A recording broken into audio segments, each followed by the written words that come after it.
na felicidade humana, ensinaram 3 grandes mentiras.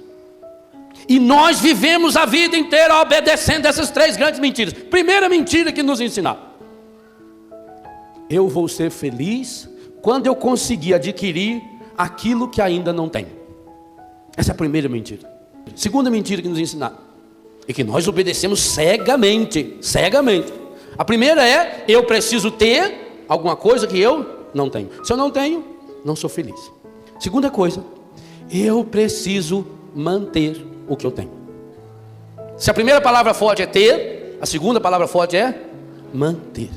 E ligada a essas duas, uma terceira mentira que nos ensinaram, e que nos faz muitos de nós, muitas e muitas vezes, infelizes.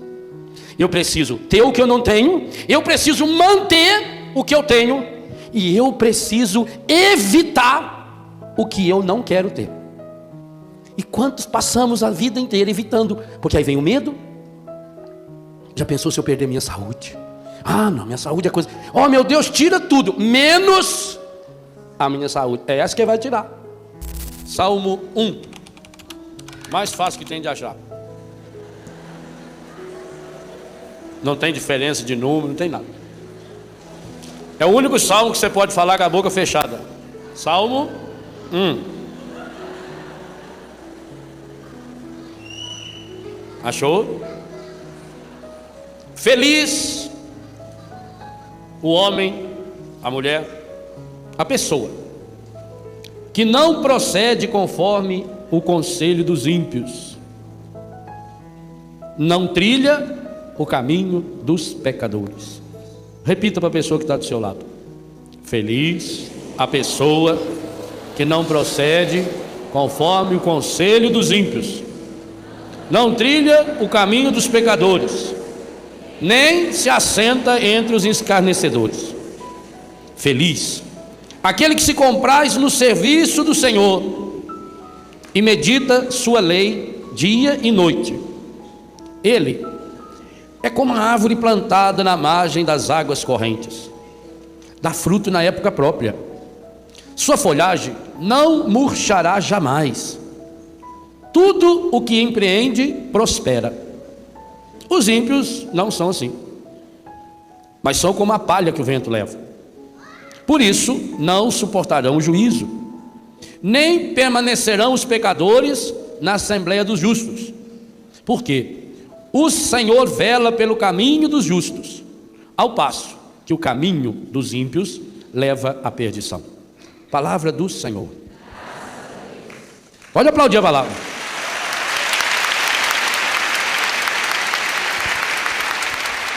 Primeiro salmo da Bíblia. Qual é a primeira palavra do primeiro salmo? Feliz. O salmo é a oração do povo de Deus transformada em palavra de Deus. Significa o seguinte, que quando a gente reza, quando a gente entra em sintonia com Deus, o próprio Deus vai se manifestando através da nossa oração. A oração não é só uma busca minha para com Deus, mas Deus, ele tem tanto desejo de falar conosco, e é um dogma da fé católica, está no documento, a primeira Constituição dogmática, só tem 2 do Vaticano II, portanto um dogma da nossa fé, que Deus nos fala como fala com amigos, que Deus se entretém.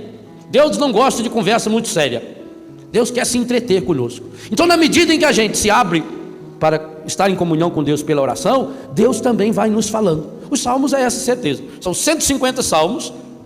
Deus vai falando, Deus vai se revelando, Deus vai mostrando o seu coração através da oração. Por isso que a gente encontra o salmo para todas as situações da nossa vida. E o primeiro salmo, ele já é incisivo. Se você quer ser feliz, só tem um jeito. Qual? Seguir os caminhos do Senhor.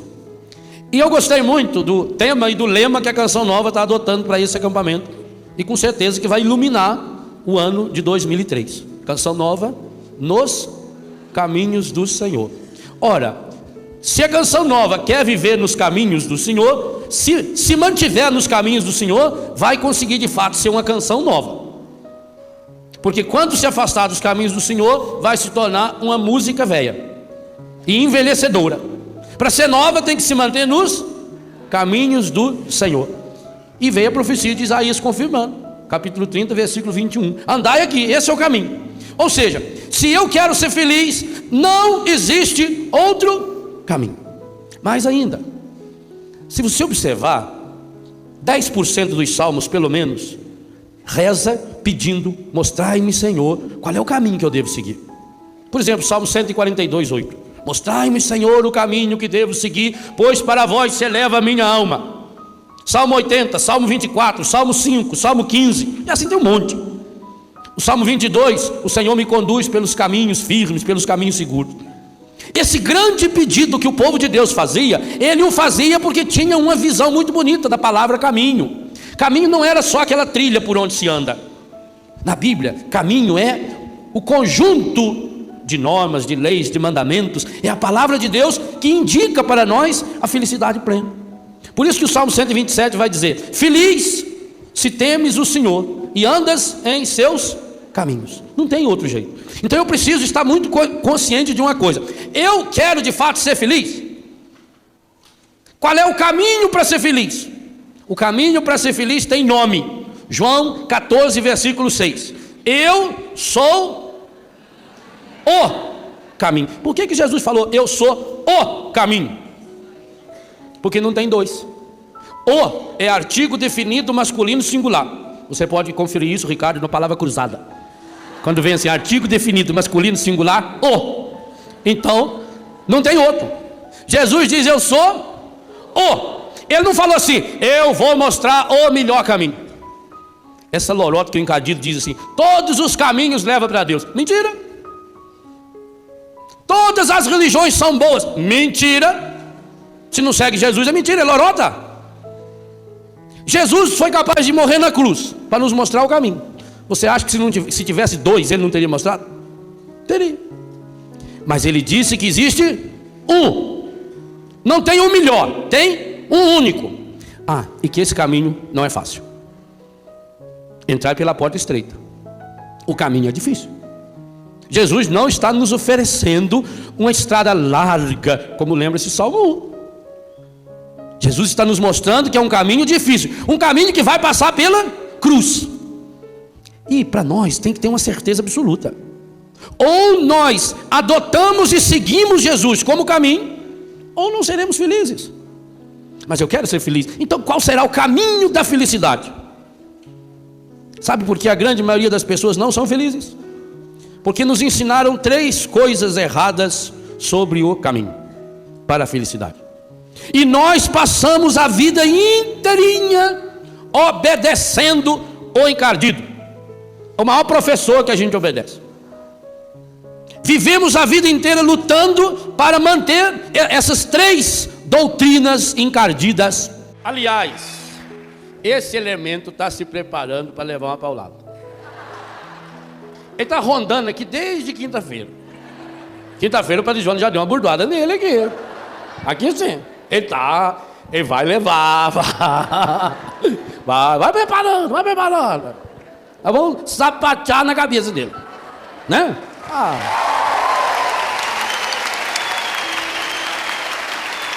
Agora, não é fácil. Por quê? Porque a profissão dele é mentir. Ele é especialista em mentira. E ele ensinou e continua ensinando pelos meios de comunicação, pela cultura, pelos filmes, pelas músicas. Já virou quase que uma lei. E as pessoas, a gente aprende coisa errada e continua fazendo e não para pensar. Quer ver, você vai no encontro, o pessoal começa a se abanar. Está se abanando para quê?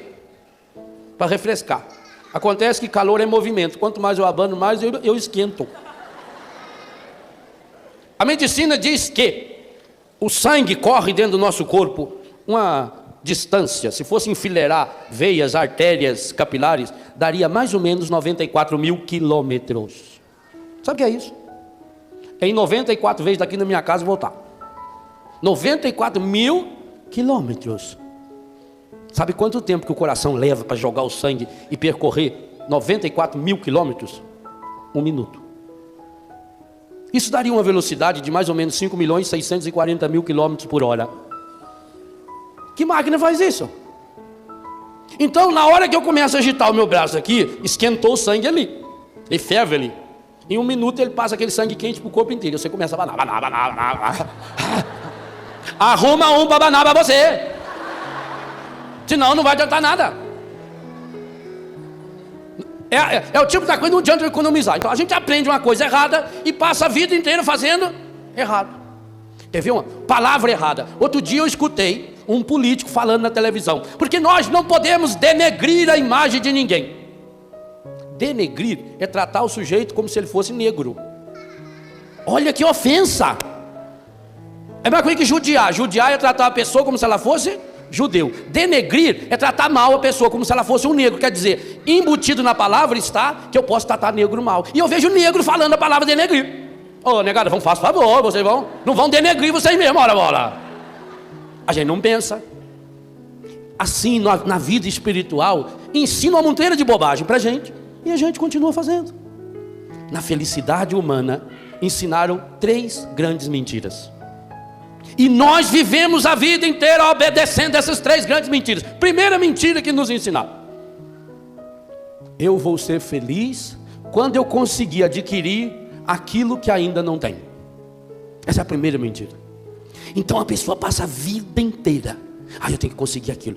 Quando você vai ser feliz? Quando eu comprar aquele carro eu vou ser feliz. Quando eu comprar aquela roupa eu vou ser feliz. Quando eu mudar de casa eu vou ser feliz. Quando eu conseguir um emprego melhor eu vou ser feliz. Porque está embutida essa ideia: eu preciso, para ser feliz, ter alguma coisa que ainda não tenho. E quando é que você vai ter tudo que inventa que você precisa para ser feliz? Nunca. Logo, nunca eu posso ser feliz. Percebe? Eu vou ser feliz quando eu comprar um sapato. Antigamente era assim: eu preciso comprar um sapato. E agora? Agora eu preciso comprar um sapato para combinar com a calça, um sapato para combinar com a camisa, um sapato para andar de dia, um sapato para andar de noite, um sapato para iniciar onde. Aí você tem 10 pares de sapato e não é feliz. Porque você passa na loja e vê o outro par de sapato. Meu Deus, queria ir aquele da bolinha verde. Agora eu quero aquele da bolinha que fica do outro lado. Agora é a moda. Moda é salto alto, depois de salto baixo. Quando eu vou ser feliz? Porque eu não tenho aquilo que o mundo inventa que eu preciso ter. E não ter significa não ser feliz. Primeira grande mentira. Segunda mentira que nos ensinaram é que nós obedecemos cegamente. Cegamente. A primeira é: eu preciso ter alguma coisa que eu não tenho. Se eu não tenho, não sou feliz. Segunda coisa: eu preciso manter o que eu tenho. Se a primeira palavra forte é ter, a segunda palavra forte é manter. Então as pessoas vão viajar agora nas férias. Não posso viajar não pode deixar a casa sozinho. Não, porque agora eu comprei um móvel novo, agora eu tenho que meter umas grades na janela, eu tenho que pôr alarme, eu tenho que pôr guarda, eu tenho que pôr isso, eu tenho que pôr aquilo. Já pensou? E você agora tem aquilo que achava que precisava ter. Mas já pensou? E se eu perder? Minha Nossa Senhora, só de pensar nisso. E eu queria ensinar uma coisa a você para ser feliz. Isso que eu vou ensinar é muito dolorido, doloroso, mas é verdade. Se você quer ser feliz, prepare-se para perder tudo o que você tem. Tudo.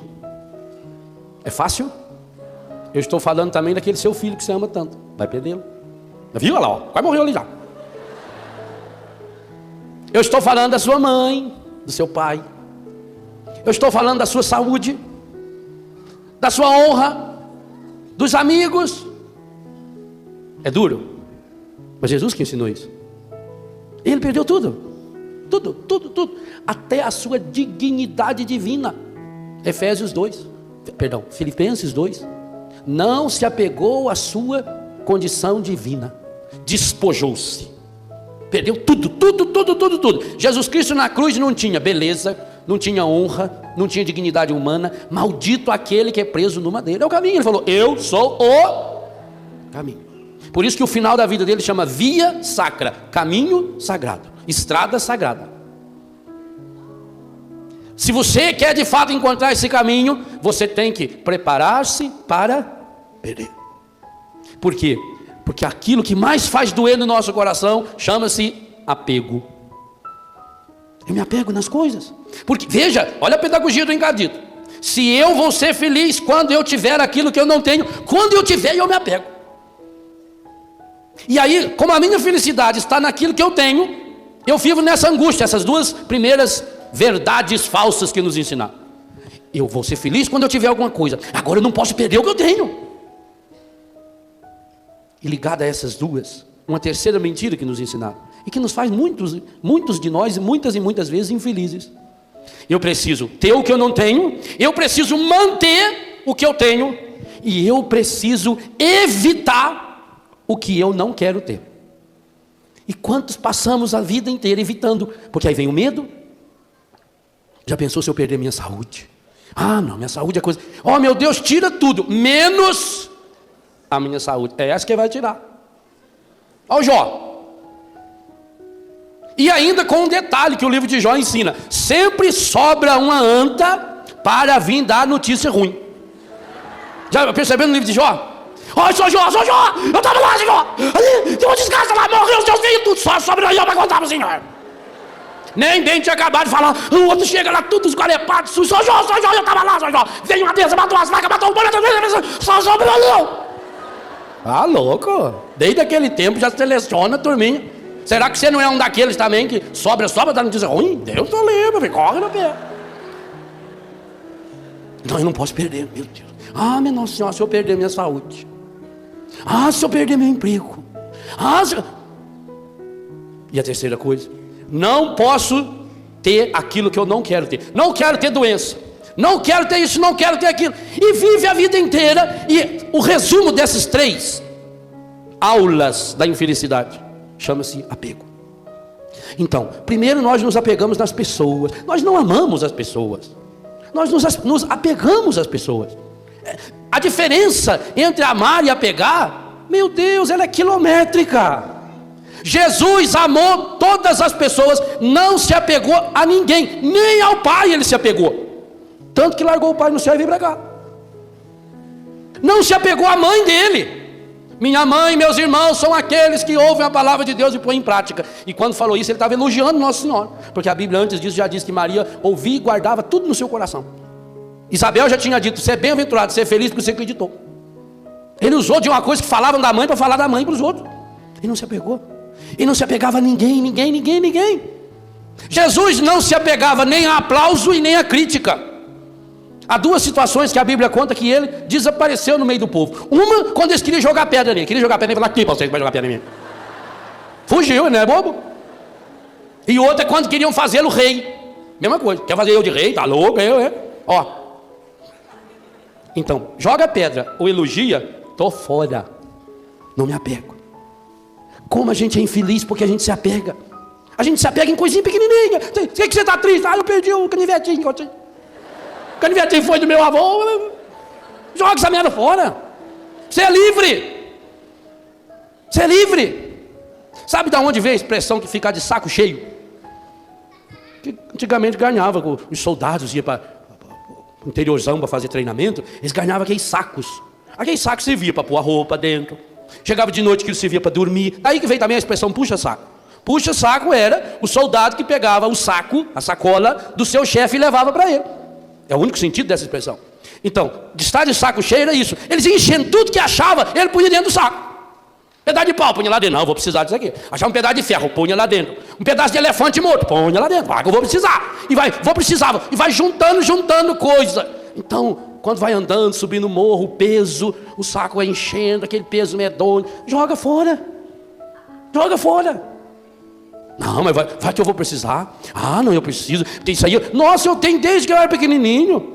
Eu vou me apegando a coisas. Eu me apego a pessoas. Quantas mães e pais se apegam nos filhos e passam a vida inteira atazanando a vida deles? Por que tem tanta briga entre nora, sogra, sogro, genro? Porque quer se intrometer na vida do outro. O outro é livre. O ser humano, a primeira coisa que faz quando nasce é cortar o umbigo. Você tem só o sinalzinho. É o único jeito que você vai saber quem é Adão e Eva no paraíso. Nenhum dos dois tem umbigo. Você vai olhar, é retinho. O resto tem umbigo. Você vê um sem umbigo e fala, ah, Adão, é você, né? Agora eu não sei se essa menina que foi clonada aí tem umbigo. Não sei. Aliás, puseram o nome de Eva. Clonar Eva é fácil. Eu queria ver se clonar Maria. Ah, né? Clonar Eva. Até o Ricardinho sabe. Eu queria ver eles clonar Maria. Ó, nós acabamos de clonar uma Maria, uma concebida sem pecado. Isso eu queria ver. Agora, clonar, pegar pedaço do meu, isso é a coisa mais besta do mundo. Isso aí, o animal que melhor sabe fazer clonagem é sapo. Pode ver, a sapa vai lá, bota os ovos dela tudo lá no corpo, vai embora. Depois vem o sapo, triste, desanimado. Vai botando um esperma no outro. Por isso que é um bicho medonho daquele jeito. É um bicho, fica desanimado. Clonar não é fácil não, né? Clonar é fácil. O ser humano nasceu logo em seguida, antes de virar gente, corta o umbigo. Para quê? Não sou grudado em ninguém. Nasci colado? Não sou siamês? Siamês é aquele que nós vamos ter que serrar no meio e morre um indo. Você é único. Nos apegamos a lugares.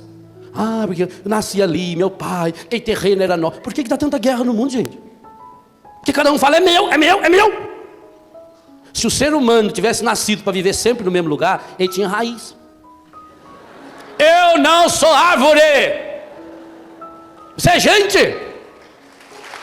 A sua pátria definitiva está lá. Não aqui. Você nasceu para passar esse tempo aqui e subir. E para isso, eu disse, não se apegue nem ao seu corpo. Sabe por quê? Você vai perdê-lo. Ou pela idade, ou um acidente. Vai perder. Meu Deus do céu. Padre, mas isso o senhor está falando? Aí é mentira para cá. Está deprimido por quê? Perdeu meu filho. Ele não sabia que ia perder, não.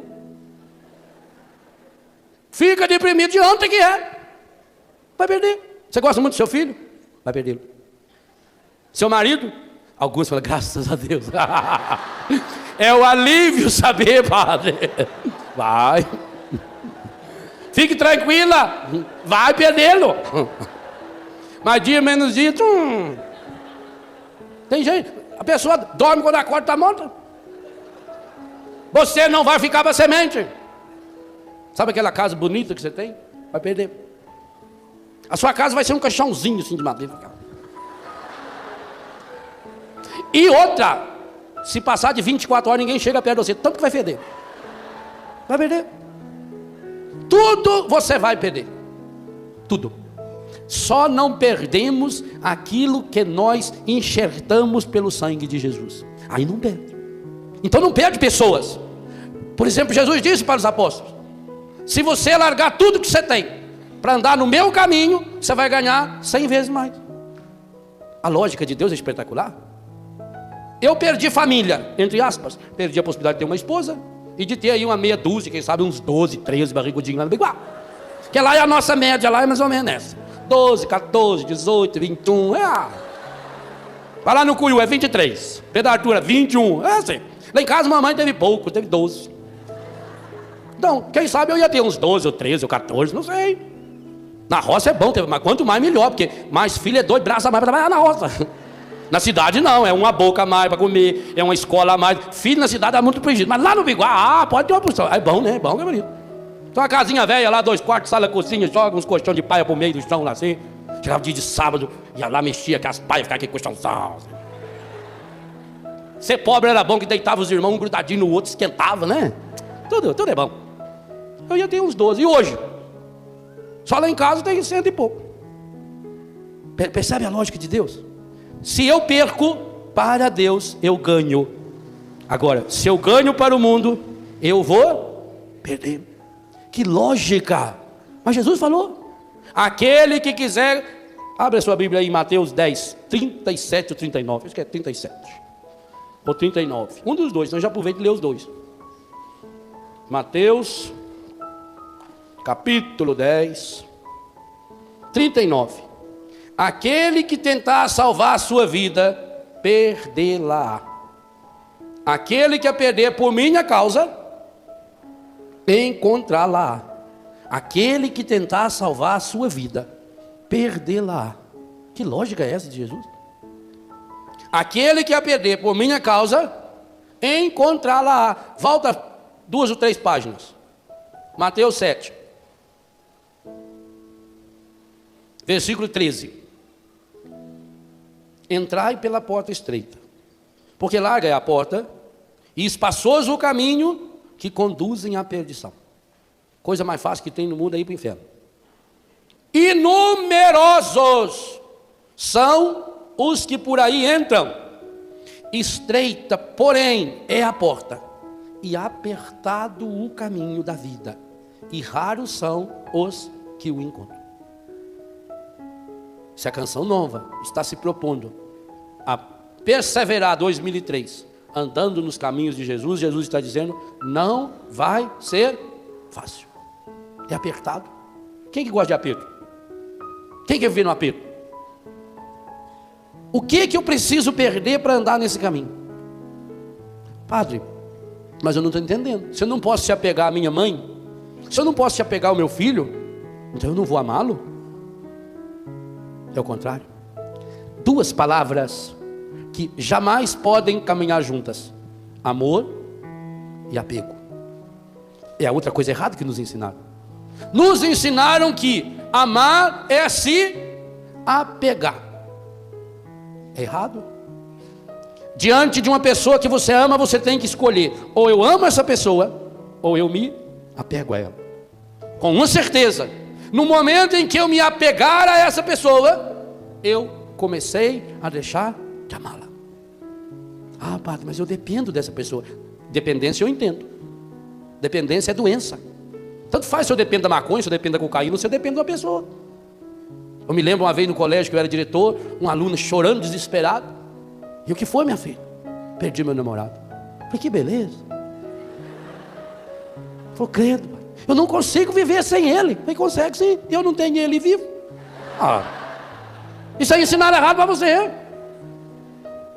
A gente se apega de bobo que é. Você sabe quantas pessoas diz que tem no mundo? Eu também não sei ninguém, quem que saiu contando, eu não sei. Diz que tem no mundo mais de 6 bilhões de pessoas. Sabe o que isso significa? 5 bilhões, 999 milhões, não está nem aí para você, nem para você, nem para você, nem para mim. Estão lá. O que estão falando de você agora lá em Nagasaki, no Japão? Besta é besta, não estão nem aí para você. Eles não estão nem aí para mim. Uma hora dessas estão lá na praia, estão pensando em nós.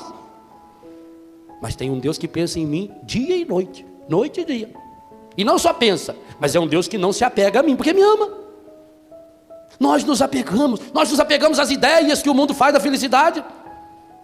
E por isso vamos trilhando, sabe o que a gente está querendo? A gente quer trilhar o caminho de Deus e levar junto todos os apetrechos do mundo. É impossível. É a mesma coisa da pessoa que vai na beira do mar e não quer encontrar umidade. Não tem jeito. Se você vai na beira do mar e põe um aparelhinho lá, ele dá 90 de umidade. Não tem como. Assim também, não adianta eu querer procurar felicidade no apego.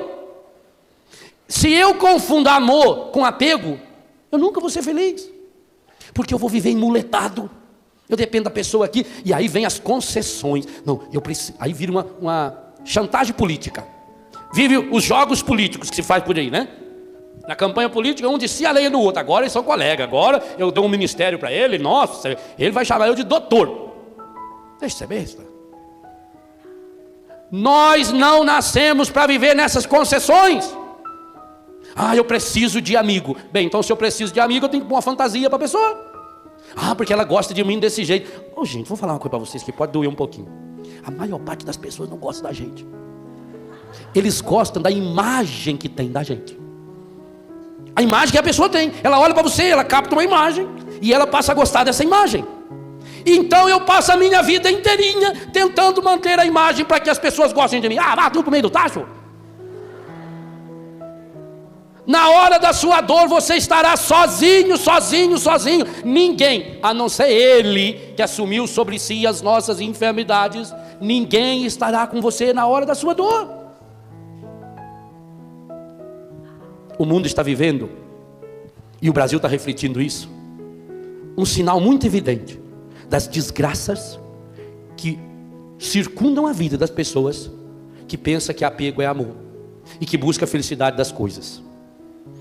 Suzane é uma menina, filha de classe média, estudava numa excelente faculdade, ensino superior. No Brasil chega a 4,3% da população que consegue entrar numa faculdade. E desses 4,3%, pelo menos aí uns 2,8, 3,1, pagam do próprio bolso a faculdade, financia, estuda de noite para pagar, porque tem que trabalhar de dia. Outros trabalham à noite, fazem trabalho de computador, trabalham final de semana, trabalho de garçonete, luta para chegar na faculdade, não é fácil não. Suzane não precisava disso, tinha uma família muito culta, falava 3 idiomas, morava numa casa de classe média altíssima, tinha o carro do ano, o pai pagava a faculdade, a roupa das melhores grifes, a mãe muito culta, mãe psiquiatra, especialista na alma humana. Suzane ganhava R$1.000 por mês de mesada.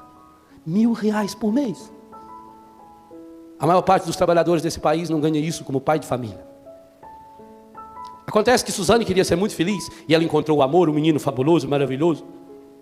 Mas aí, entre o caminho do amor e da felicidade, apareceram os pais. E os pais tornaram-se obstáculo para a felicidade da Suzane. Então o que ela fez? Mandou matá-los. Gustavo, também um menino de classe média alta, o avô dele especialista em toxicodependência, com mais de 60 livros escritos sobre dependência química. Inclusive no prefácio do livro, de um deles, o avô agradece Gustavo, porque fez uma grande pesquisa para ele na internet sobre drogas. Gustavo morava numa casa de primeira grandeza, num sobrado. Sua mãe, de 47 anos, naquela noite foi dormir com o namorado. E ele ficou com a avó, uma senhora paralítica, que dava tudo para ele. Mas chegou um momento que a avó foi o obstáculo entre o apego e o desejo de felicidade. Ele matou a avó. Gente, nós não estamos falando de coisa que aconteceu há 20 ou 30 anos atrás, não. Nós não estamos falando de coisa da favela, não. Nós estamos falando de família classe média alta, que deram tudo do bom e do melhor para o filho, para a filha. Só que não deram Deus. E é triste dizer, quando não se dá Deus a alguém, tudo que você der, tudo, vai se transformar numa arma contra você. É o caminho da felicidade. Não me interessa, eu quero ser feliz. E quem estiver na frente, eu passo por cima. Porque a ânsia de felicidade que está dentro de mim é um trator. Eu quero ser feliz. E se eu tenho um problema, eu me drogo, eu bebo, eu fumo, eu tomo remédio. Se esse menino Gustavo for condenado, o Ministério da Saúde do Brasil devia ser, porque permite que um moleque vai na farmácia e compra 7 comprimidos de Prozac e bebe 7 comprimidos de Prozac, depois não sei quantas doses de cocaína. Eles aprenderam com o Big Brother, e vai ter mais Big Brother, para ensinar bem as pessoas. Alguém é obstáculo para a sua felicidade, elimina. Deviam levar lá no julgamento da Suzane e do namorado dela os diretores do Big Brother, que estão ensinando isso. Tem problema? Elimina. O outro é o problema para você? Elimina.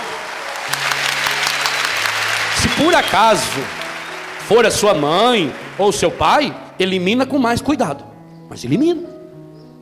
E eu digo a você, meu irmão, minha irmã, que tem filho, que tem filha, que tem marido, que tem pai, que tem mãe. Se você não der Deus para essa pessoa, amanhã ou depois ela entra dentro do seu quarto com um porrete na mão para matar. Antigamente os pais tinham que tomar cuidado com os filhos, porque os filhos são aqueles que vão escolher os seus asilos.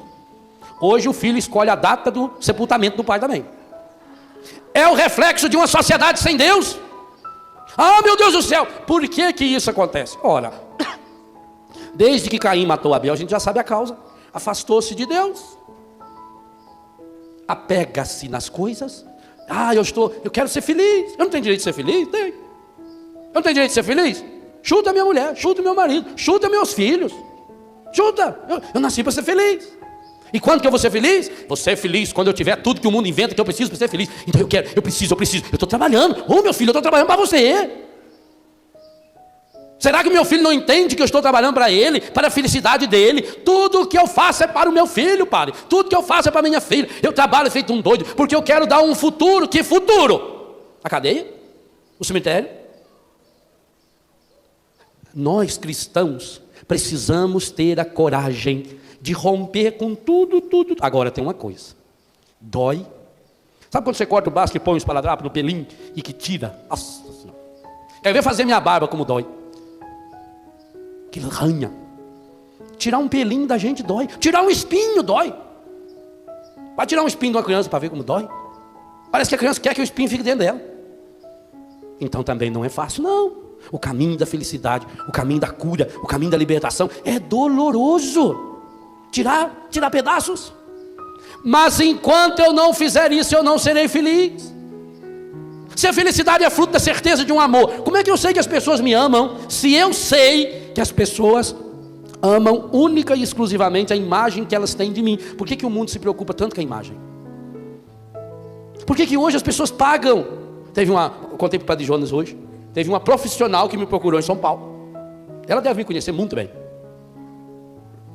Que ela tem já, entre clientes delas, 2 padres. Ô Ricardo, isso é bom para você. Sabe você que era muito feio? Ela tem já 2 padres que são clientes dela. Ela é uma personal, não sei das quantas, design. Ela cuida da imagem. E ela veio se oferecer por R$3.000 se eu pagar por mês para ela. Ela cuida da minha imagem. Já pensou? Meu passo está valorizado. 3. Ricardo, você com 5 resolve. E eu é 3, e eu tá fácil, né? 3 mil. Então ela vai cuidar da minha imagem, vai se responsabilizar para as festas que eu devo ir, para me apresentar para empresários, para artistas, que ela garante que em 1 ano eu estou nos grandes meios de comunicação. Eu não dei nela, porque senão eles iam prender eu. Já pensou, gente? Olha aonde a gente chega. E o triste, ainda bem que eu não perguntei para ela o nome dos 2 padres, que senão eu ia falar em público o nome deles. Ah, ia.